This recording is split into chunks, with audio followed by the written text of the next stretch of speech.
مدینہ میں اسلام کیوں کر پھیلا؟ انصار گو بت پرست تھے، مگر یہودیوں کے میل جول سے اتنا جانتے تھے کہ نبی آخر الزماں کا ظہور ہونے والا ہے، اور مدینہ کے یہودی اکثر انصار کے دونوں قبیلوں اوس و خزرج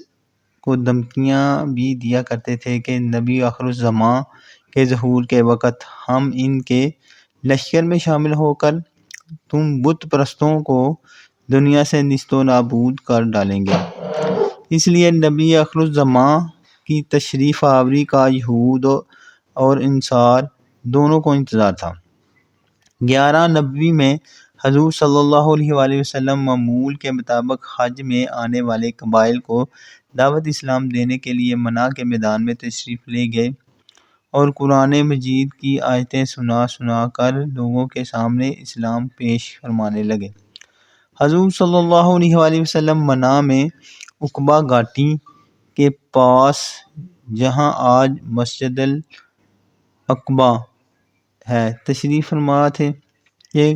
قبیلہ خزرج کے 6 آدمی آپ کے پاس آ گئے۔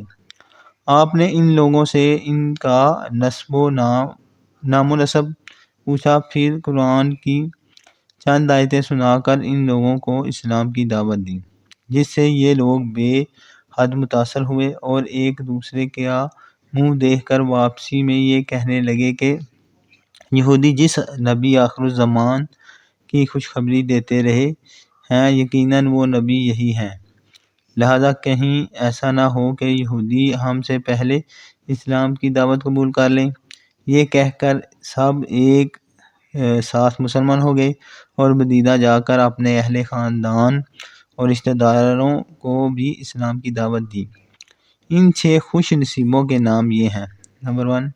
حضرت ابو الہاشم حشیم بن تیہان، حضرت ابو امامہ اسد بن زرارہ، حضرت عوف بن حارث، حضرت رافع بن مالک، حضرت عتبہ بن عامر بن حدیدہ، حضرت جابر بن عبداللہ بن ریاب رضی اللہ عنہم اجمعین۔